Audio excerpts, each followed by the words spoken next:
It only took 8 innings, but the Gatemen got their 15th win of the season, 6-5 over the Red Sox. Here from YD alongside Cory Miller, I'm Josh Richardson. Here on the Gatemen postgame show, Wareham came away with the shortened win. First game after the All-Star break. Didn't show a whole lot of rust after those back-to-back days off. No, not at all, and that was kind of a question coming in. They lost that really tough game, as we mentioned throughout the broadcast, against Bourne on Friday. They came all the way back down by 9 runs, ended up losing even though they had the tying run in scoring position at some point. So we were wondering how would they respond because it snapped a 7-game skid. Well, you said it, there was no rust whatsoever. The Gatemen got going early, the offense got him an early lead, and as YD fought back, so did the Gatemen. A couple of home runs, McHugh and Yost. The bullpen, especially once they came in kind of early as well, they really shut the door, limited the damage, and wire to wire, it took 8 innings, but a great win for the Gatemen. Yeah, both of those home runs in the third. Gatemen were up 5-0 at one point.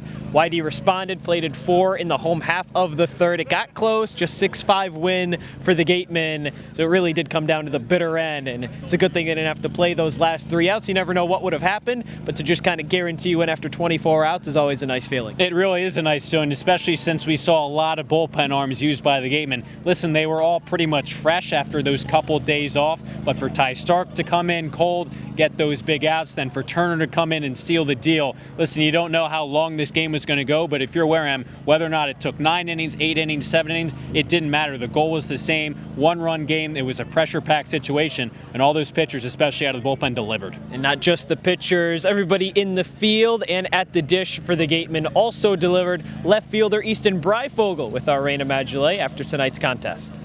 Rayna Maggelet joins alongside Wareham Gatemen outfielder Easton Breifogel. So Easton, you were here on Saturday to participate in the home run contest. How did it feel to be one of the 6 chosen?